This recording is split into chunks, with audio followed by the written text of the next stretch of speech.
Hey, welcome back. It's Jason Walter here. In my previous video, I give you guys an update regarding some leading indicators of our housing market, what we're seeing right now that could be an indication of what's to come. That's regarding mortgage rates, also regarding mortgage application numbers, and also home tours, for example. But in today's video, I'm going to give you an update regarding home prices, pending home sales, housing inventory, and much, much more.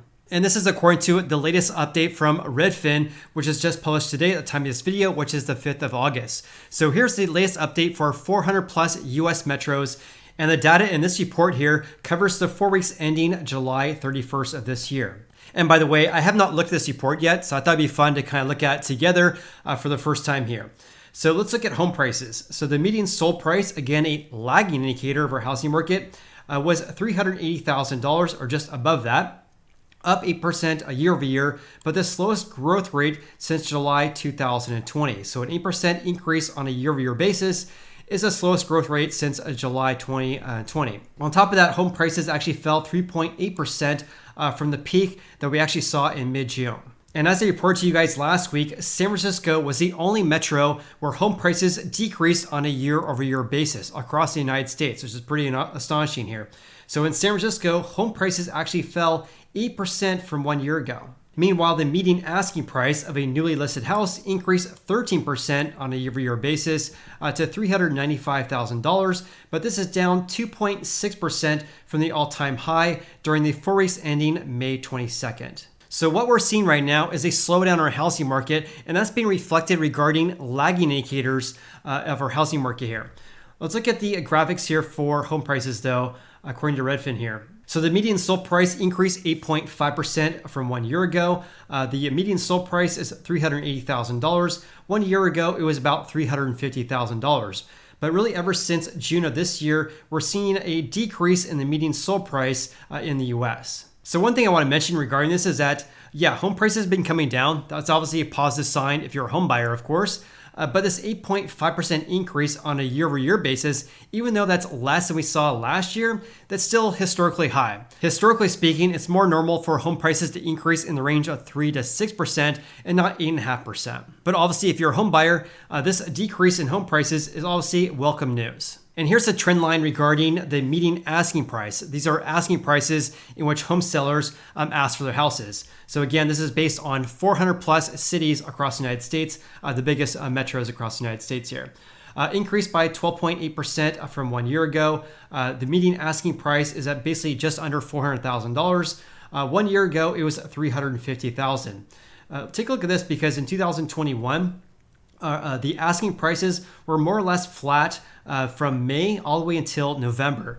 But this year, totally different, right? But this trend line has been decreasing really ever since around June of this year. So I'm actually really excited and also really interested to see what this trend line is going to be doing over the next 4 months. And here's a chart showing average monthly mortgage payments for homebuyers right now over the past few years. So this line right here obviously is 2022 this year. Here's 2021 and here's 2020.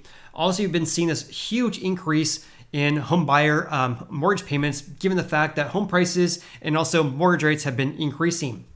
But more recently, though, this trend line has basically been decreasing.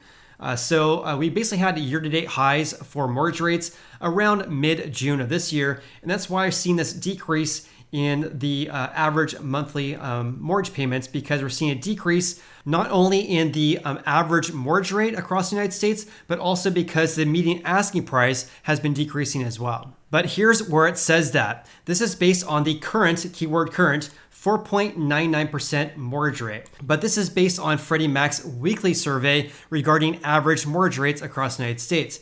However, mortgage rates are closer to 5.5% right now. So if we take into account current mortgage rates, this 37% increase compared to 1 year ago is obviously going to be more greater if mortgage rates are at 5.5% and not 4.99%. Okay, changing gears slightly, let's talk about pending home sales, new listings, and active listings or housing inventory, because there's some very big changes here. So for example, pending home sales were down 16% year over year, the largest decline since May 2020, which is obviously in the early parts of this pandemic here. New listings, which is when a home seller lists their home for sale, were down 11% from 1 year ago, the largest decline since June 2020. Meanwhile, active listings rose 4% year over year. And again, I always mention this on a channel because active listings have been increasing despite the fact that we have less new listings hitting the market. So we have 11% less new listings hitting the market, but we have 16% less pending home sales. So this increase of active listings is really due to a pullback in home buying demand and not from an increase of new listings. So check this out. Here's a graphic showing pending home sales over the past few years. 2022 obviously is the red line right here, but pendings have basically been peeling away from last year's levels ever since April, when the average 30-year fixed rate mortgage surpassed 5% this year. So we've basically been peeling away from 2021 ever since then, and right now we're down 16.1% from the same time period last year. And here's the trends regarding new listings over the past few years as well. So again, new listings are down 11.2% from 1 year ago, and basically have been decreasing from 2021 ever since basically the middle of June. But despite the fact that we have 11% less new listings hitting the market compared to 2021, active listings have been increasing. So active listings are up 4.2% compared to 2021. So again, this increase of active listings is not from an increase of new listings because new listings have been going down. This is really from a decrease in home buying demand, which is causing less contracts to be signed. On top of that, it's taking a little bit longer for houses to be sold.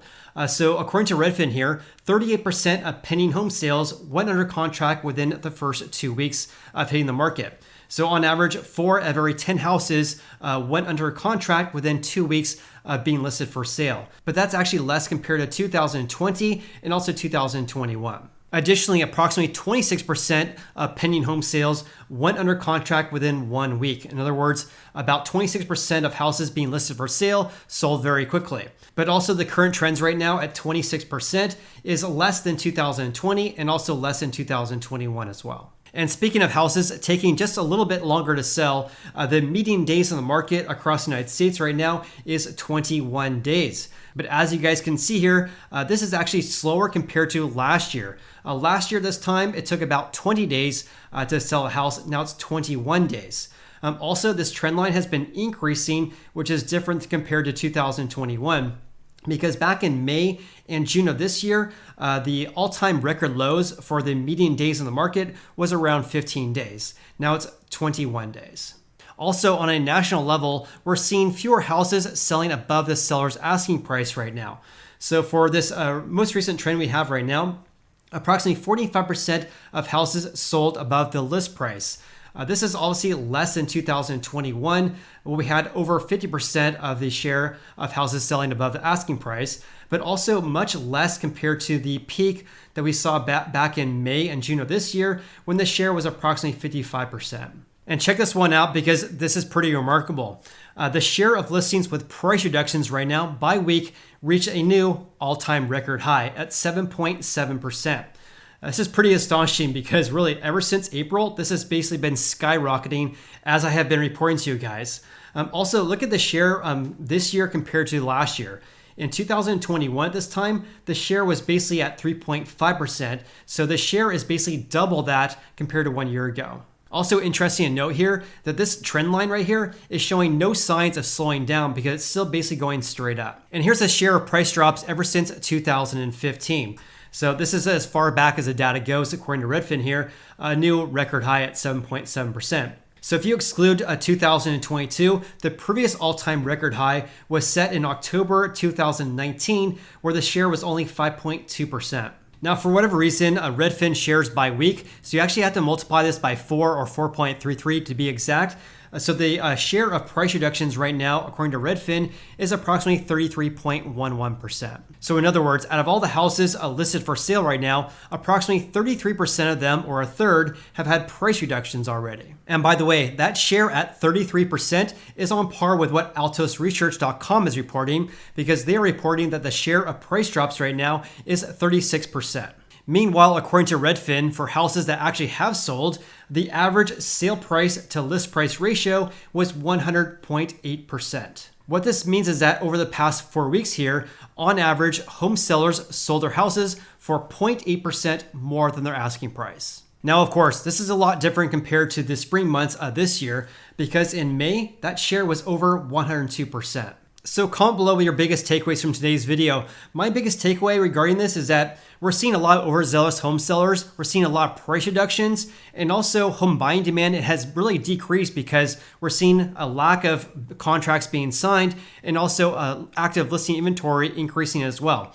Also, all these other metrics regarding houses selling above the list price, as well as houses taking longer to sell, is an indication that home buying demand is decreasing and our housing market is slowing down. But what's your biggest takeaways from today's video? Comment below. Also, if you guys got any value out of this video whatsoever, then please hit the like button. I greatly appreciate that. Hope you have an awesome day. Look forward to seeing you on the next video.